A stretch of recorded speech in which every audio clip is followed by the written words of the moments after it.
This World Cup has got a very, very unique side. Even if I wasn't excited about the World Cup, like number one, Nigeria didn't qualify.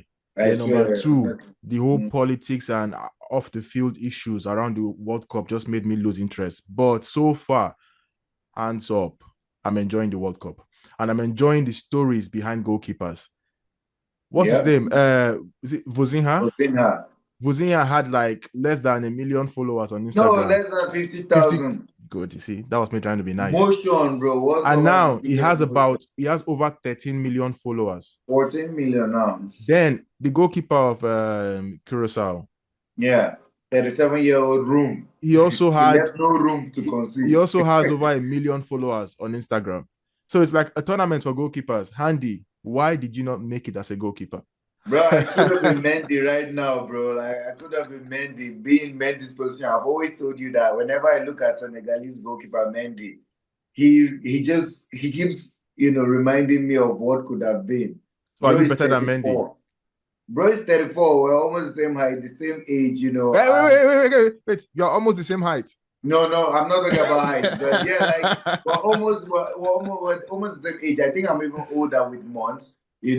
Right. The years leave the height part. Raya, I'm taller than Raya, or the same height. But you see, he's been the best goalkeeper in England and even won the Golden Glove 3 times. So, but Okay. yeah, it boils down to what we've always been saying. Growing up, the kind of opportunities that the lads are having now. When you look at what's the special talent, the Nigerian that just got signed by Brighton again.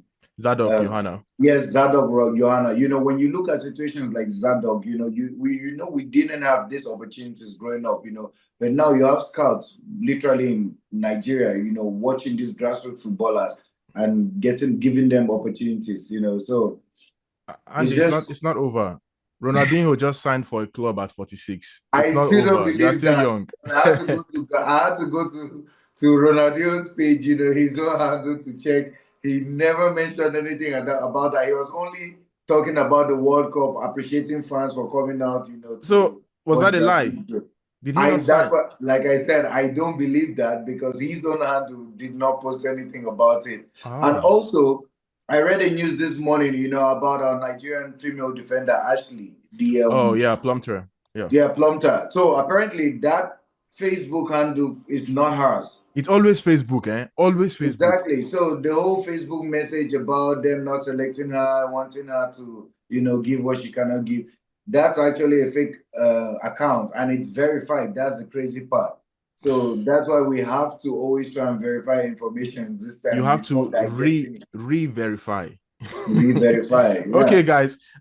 Welcome once more. This is the Soft Sport Podcast, and I've got my brothers here, Handy and Mr. Fairplay, and my name is Soft Sasepi.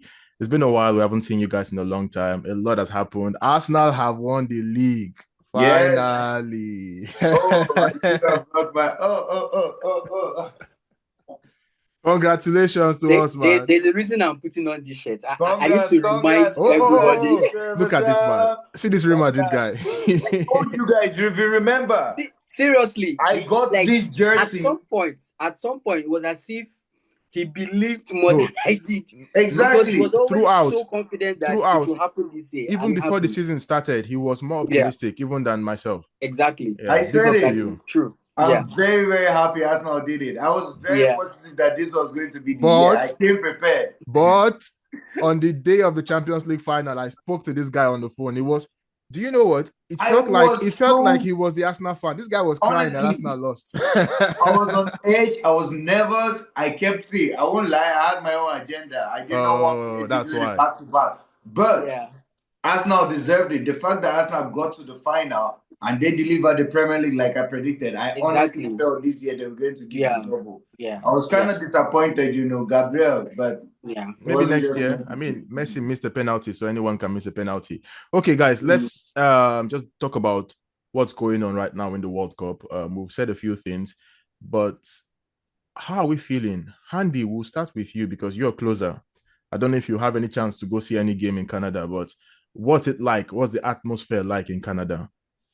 Well, because in Canada, we just have two cities that are hosting. We have Toronto and we have Vancouver. Okay. and Vancouver is extremely far from me because it's at the far west. So let me give you a funny story. Like to come to the UK, it's actually closer from where I am than to go to Vancouver. Say what? Are you serious? It's actually closer coming to the UK than going to Vancouver from where I am. So yes. Are you Yeah. on this planet? they are Wow. at the farthest part on the west side. I'm on the farthest part on the east side. So yeah, Canada it's is that big though. we are separated by actually like 6 hours Wow. difference. Wow. Yeah. So, but yeah, the one at Toronto, like the atmosphere. I have friends from Ghana that actually went there during the Ghanaian match. It was very, very exciting, having the Ghanaians, being there. As much as we Nigerians, we love to hate on Ghana, but we also actually supported them. And it was a fairy tale ending for them too, just scoring the winning goal in the last kick of the game, the last Yeah. minute. It was the fairy tale. It was everything, we Africans wished for Yeah. because and I also think I have to point this out that the game Ghana played was actually one of the few matches where you've seen that the African team has played that you've seen a lot of fans, being there. And I think that's also thanks to Canada, because in the States, most of the tickets allocated to most like Senegal yesterday, they have only like 4,000 tickets allocated to them. We have about 4,000 that was allocated to Ivory Coast, and with these we can't really, you don't get to see the amount of fans that we're hoping are going to be at the stadium. That's one. Secondly, we can't really showcase our culture, the same way the Norwegians were doing yesterday. That was very, very beautiful to watch, by It the way. was. It had nothing to do with them, but yeah, I honestly even think they are the best fans so far at the World Cup, and it shows that as much as they've accepted Christianity, down the line, they didn't still lose the touch of, like their culture, their heritage, where they're coming from. And it just gave us that vibe of the whole Vikings. Vikings, man. It felt like I was watching Exactly. Ragnar. Yeah. So anyone who hasn't watched Vikings, this is me advertising for them. But yeah, I think, the atmosphere around Toronto is really very hyped because a lot of people, even people that don't get to watch the game, because like the first Canadian game, I watched it at a pub. It was very exciting. A lot of people showed up. I was surprised because normally Canadians don't really watch football, No. And but yeah, like a lot of people showed up and they were all being very supportive. And I think the fact that Canada has really performed, winning 6-0, that is something that has gone, to like it has incited the fans to believe in as much Can as they most win of the World them. Cup? Do they think they Most can of win the them. World Cup? What question was that again? Do they think they can win the World Cup? They Yeah. think they can win it because, like I said, delusion is a good thing when you don't really have an understanding about the game. Yeah, no, I'm being honest. The same way the American fans also believe that they can go all the way because of the way Can they not do it? They believe they can do it too. But can they not do it though? Can't the US The win the World Cup? USA. Yeah. The USA. The US of A, yeah. Wow. Okay. Anything can happen. It's football. But personally, I don't even see them getting to the semifinals. Yeah. Ooh. Yeah, like if they do get to the semifinal, I think that would be the Biggest achievement. It will be an overachievement actually for me. Because when you also check the pathway, because I've been like following the pathway where teams can get to meet each other. And back to that, I think Argentina really has it really easy at this World Cup going forward. Like, if they get to, they're playing Jordan. I'm not, with all due respect to Jordan, they're not a footballing nation, first of all, And after that, if Cape Verde manages to get into the next round, Argentina might be playing them. And maybe they might be meeting Egypt even after that. So it's looking like, the pathway is easier. We have the best duels in this World Cup. We have the likes of Olise and Mbappe. We have the likes of Odegaard and Haaland. And we also have the likes of the referee and Messi. Boy, like things what like was that, man? No, like things like that. That's been the only assist that he's been getting. Andy, you know what? Off your mic. At this point in time, we're going to stop you from talking right now, man. What was that? The referee and Messi. Come on, bro. Like, we saw the stamp that he did in the first game. He didn't even get a yellow card for it. What blew my mind was the commentator was trying to downplay the tackle. Even saying, well, at least, he he's even going for a tackle. I'm like, wait, it's okay. you. It's okay. Before Messi fans crucify you, he has done a lot in this I World don't Cup. mind them coming Let's at me. let's We have nothing to lose. You cannot do nothing to a man who is naked. They have seen our nakedness. I'm sure After one game, they want to eat us alive. I'm sure you got that advice from a madman. They could not come. They could not come at a young guy. They were coming at him when he was 41. When he was banging a hat trick against the likes of Spain. Hey, amigo, tranquilo. Where were they? Relax. Let's go, Mr. Fair Play. Let's give Andy some time off. Let's come down to you. Sorry, I have to do this. Okay. As a Nigerian, what's the atmosphere like in Nigeria with the Super Eagles not being in this World Cup? That's one. And two, what has been your best moment so far in the World Cup? Let me start with Super Eagles not being at the World Cup and what the atmosphere. I don't think the atmosphere, it's just normal. You know what happens to Nigerians if we're at the World Cup. Everybody's getting ready. I mean, you are at work, you're getting ready, you just want to close, get back home, prepare for the game. You're going to the market, you're in a rush to get some things. So you want to be at home like an hour or two before the match itself starts and all that. And as you're walking down the street, every 3-4 kilometers, you see 4-5 people in a gathering discussing why Iwobi should have passed and stuff like that. But unfortunately, Nigerians are not there and we didn't qualify. So none of those things are happening.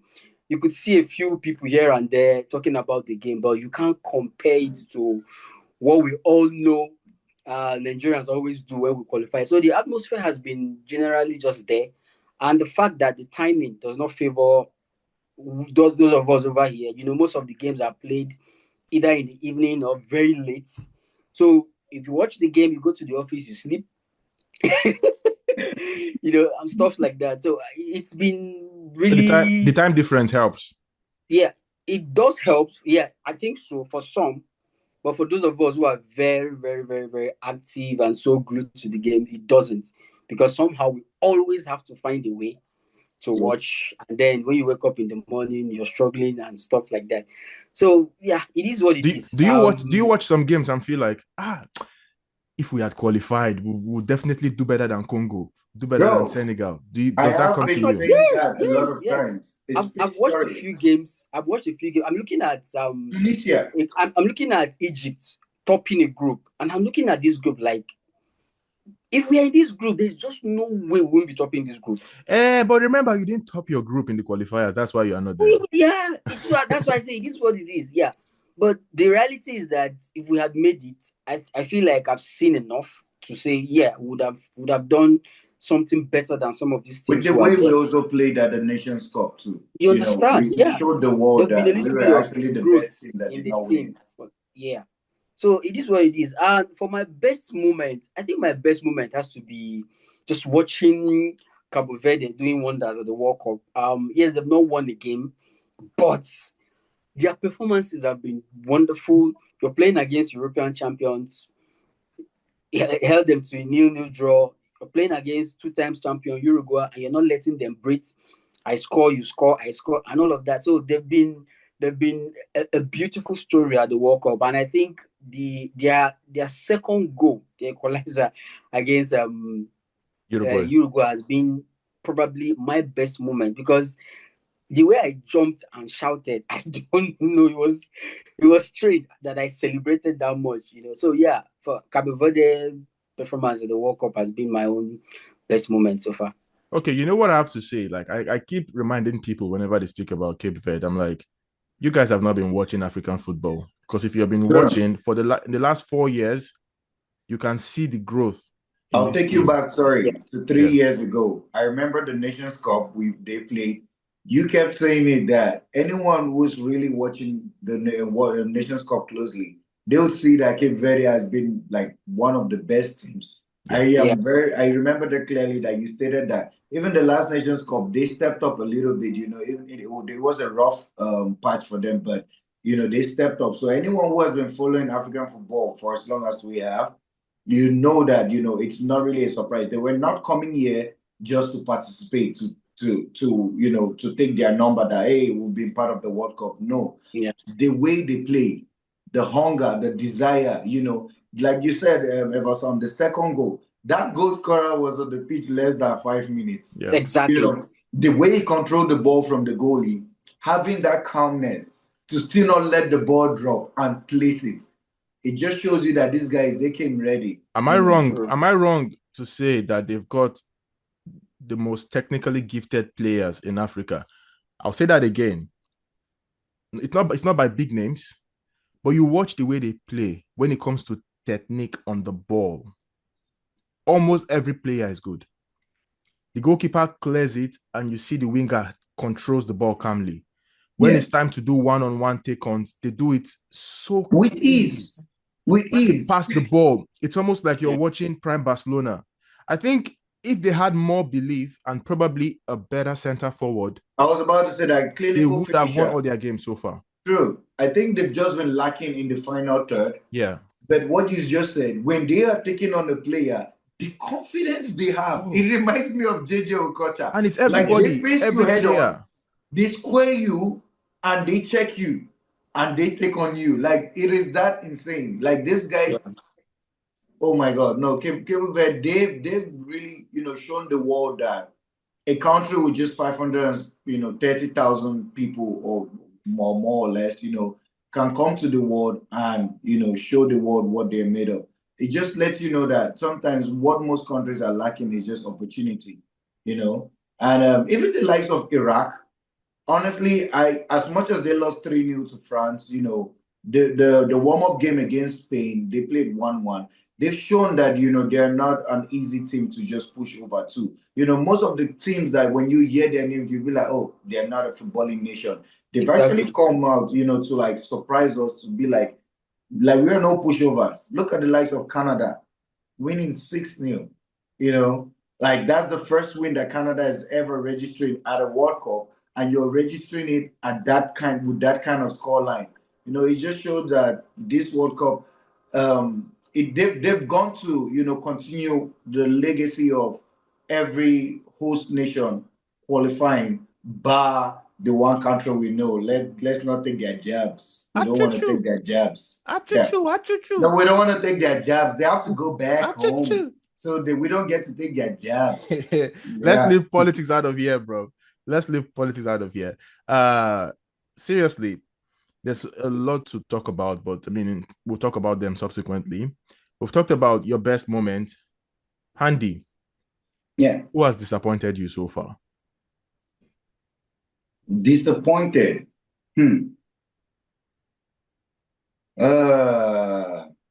What? Just say it. He's somewhere between 40, 41. Just say it. I think I would say, Portugal. But it has been one game. But when I say Portugal, I'm actually referring to Vitinha, Bruno Neves. Why? And João, because they are the best midfielders in the world. But do you know it took Bruno 93 minutes to create one chance? One. Now, Vitinha had the most passes in that match in a single game for a player in the World Cup, but not one was a creative chance. Do you not think? Passes. No, not one. Just get this point. They didn't create a single chance. Because it's insane that you can make 121 passes and not one was a big chance created.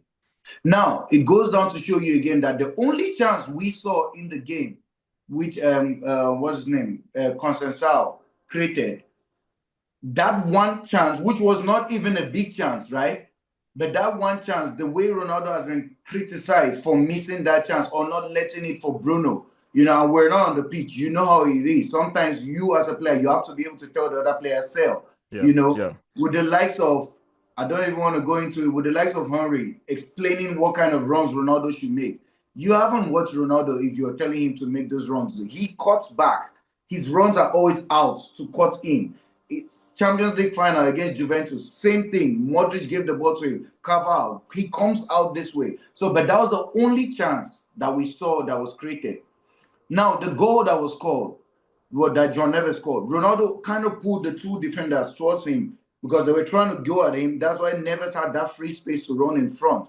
But like I said, I've been disappointed in Portugal for them not being able to create enough chances and for them trying to water down who Ronaldo really is, like in their post-match interviews. You know, the likes of João Neves trying to say, Ronaldo is just another player. But when you watch do you not Argentina think play, it was taken out of context what he said? Exactly. I was going to say that. I was going to say that I I was going think to say as that much as it was taken out of context, I do you not can, I do yeah. not believe João Neves will sit in front of the camera and downplay.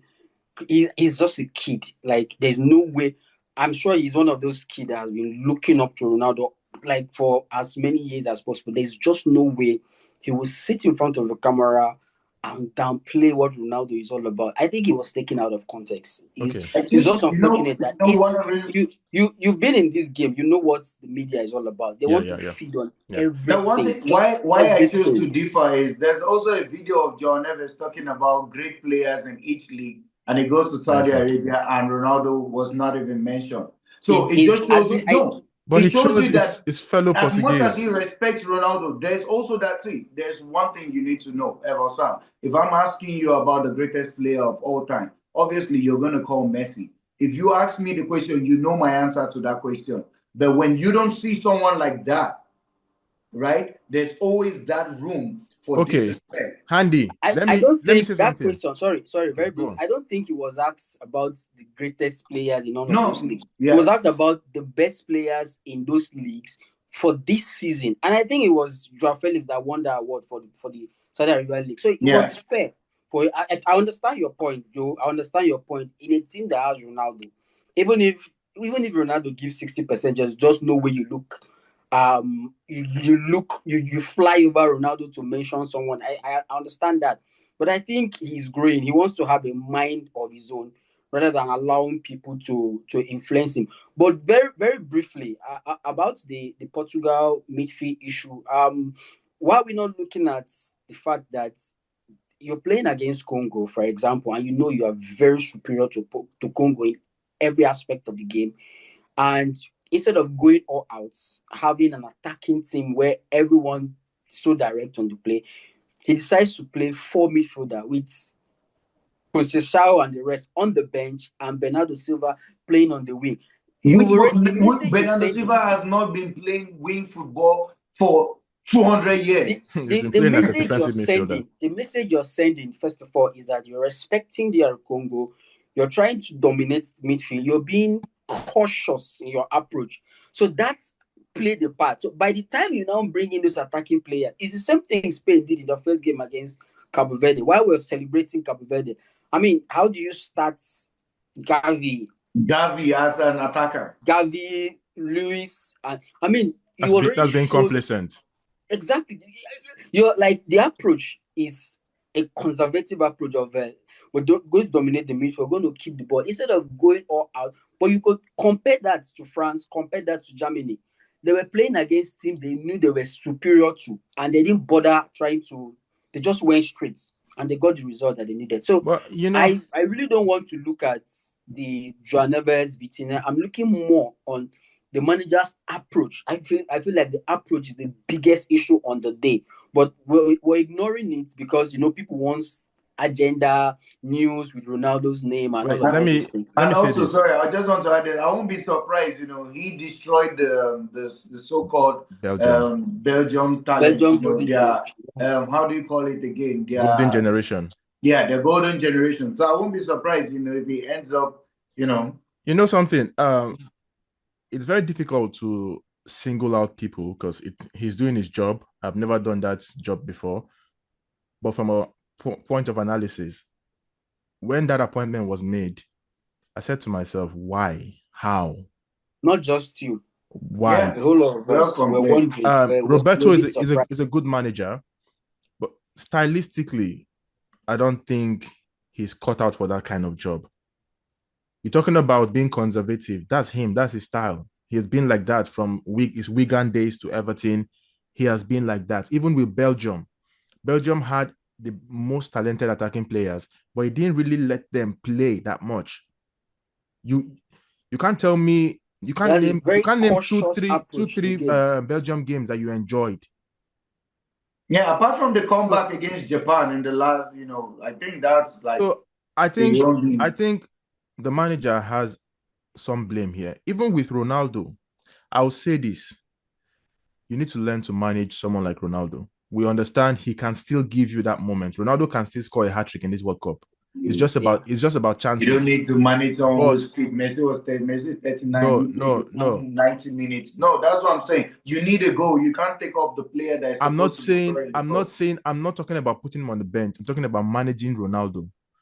You need people to support him, people to complement him. The way his team set up, it's not in favor of Ronaldo. True. The way his team set up to make Ronaldo press. Ronaldo can't be pressing. It's just like telling Messi to start pressing. See the goal Messi scored yesterday. Let me say this, Andy. It will still not be a crime if you put Ronaldo on the bench. It's not because he doesn't trust Ronaldo, but as a manager, there are games where you want a different approach from what you have. We've seen not the first game. You can't be coming into the World Cup not in the first game. That's my point. We've seen France. We saw France won the World Cup 8 years ago. Their center forward was Oliver Giroud, who barely even had a shot on goal. Yeah. But guess what? They always play well when Oliver Giroud starts. The only game that France played poorly, Oliver Giroud did not start. So what I'm saying is, if you think this particular game needs a different approach from Ronaldo, there's absolutely no crime in saying, you know what, I want to start you from the bench in this particular game for this reason. Maybe you want heavy, high metal football, pressing and all of that. Let me ask a question. You come later in the game and finish the game. You know something? Wait, Andy. I say that. Andy. You know why? Why are you taking a 41-year-old, the greatest goal scorer of all time, to a World Cup if you're deciding that you want to bench him in the very first game? Are you not supposed to be going out there to win the game in the very first? But hey, hold on. Is it Ronaldo before the team or the team before Ronaldo? No, exactly. But that's the point. You don't think that's an error already? It is the team before Ronaldo, but that same team has been depending on this same guy's goals. His goals got them to the World Cup. I hope you guys know. The only player who scored more goals in this qualifier was Erling Haaland. And we all know that's the goal-scoring machine.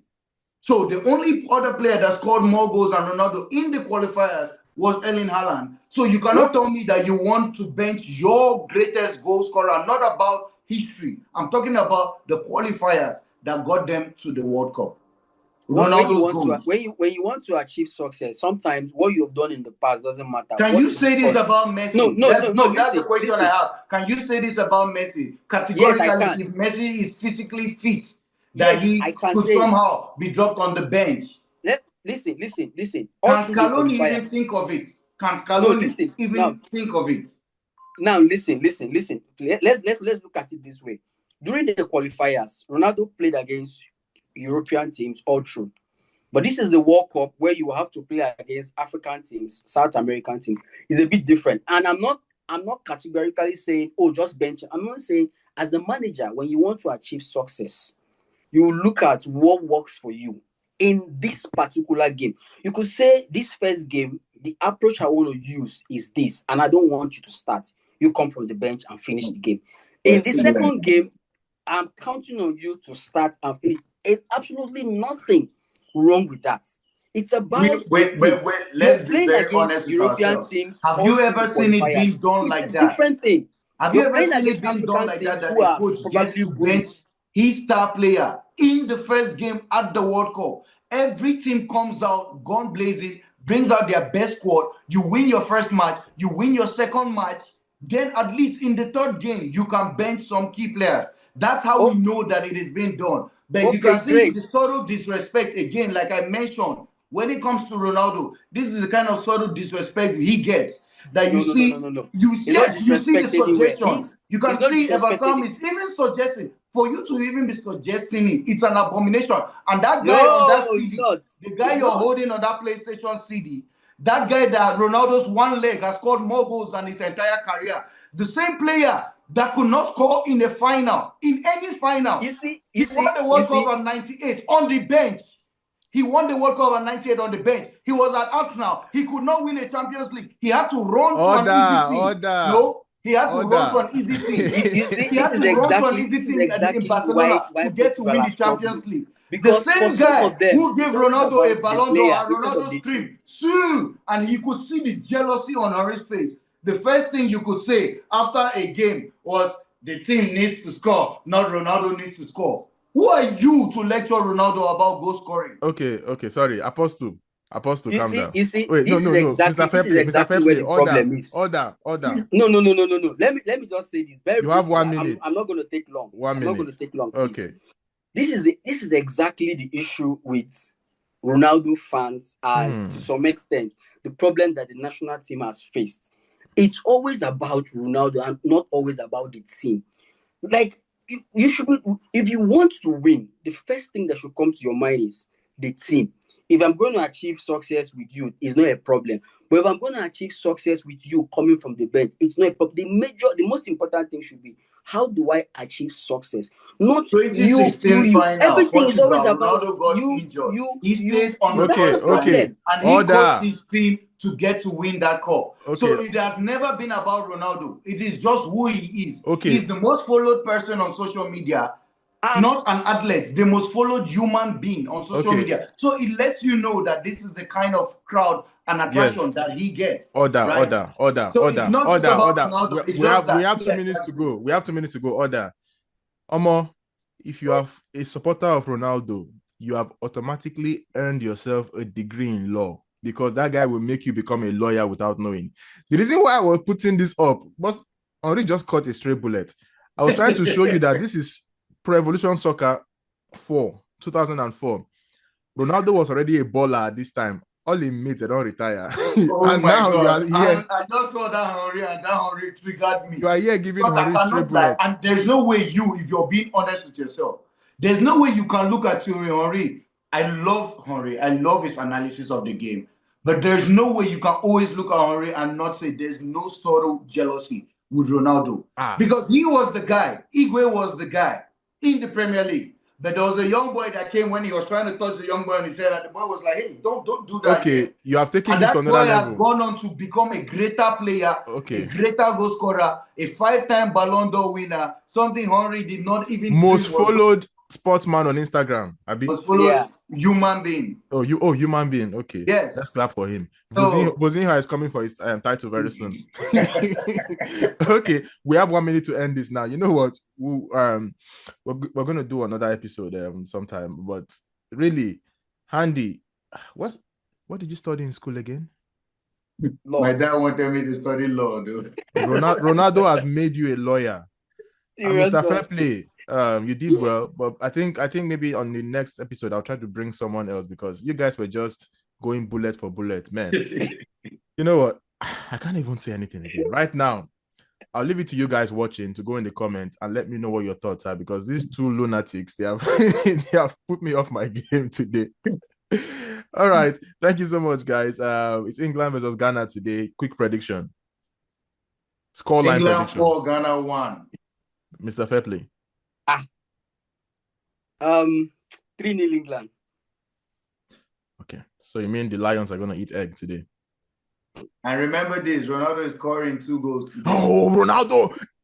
How far now? Calm down. But why wouldn't you ask for Portugal's prediction? Leave Portugal. We're talking about England now. Forget Portugal. Go to my Lisbon if you want. So we can now predict England's game, but we will not predict Portugal's game. That's England, how much respect Portugal is getting to from you, right? Like we Thank you so much, guys, for watching today. My name is Soft Sasset P. I've had the loud and big-mouthed Handy and also Mr. Fairplay.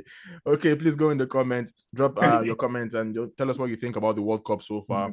Your thoughts on the controversial take they've had on Ronaldo and Portugal, and also the comparison this guy is making between Henry and Ronaldo. I don't know where that came from. Nobody is saying Henry is better than Ronaldo, but he just brought that out of nowhere. Henry can never even lace Ronaldo's boot. He should be thinking about lacing Kylian Mbappe's boot.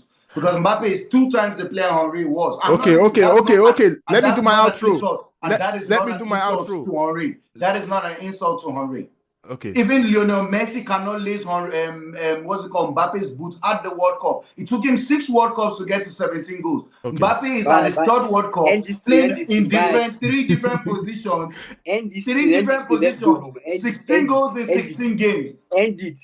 Let's go home. Thank you so much, guys. This is Soft Sport, the Soft Sport podcast. Make sure you like, you share, and you subscribe. And thank you, Barrister. Thank you. Handy, I'll come for you. Thank you very much, guys. Let's go. Wait. Just to add one more point. Ronaldo is Mr. Champions League. Kylian Mbappe or Pele is Mr. World Cup. What exactly is Miss Messi? Mr. League. That's a P. Is it Mr. League? Yeah. Like Pep Guardiola, the best league coach.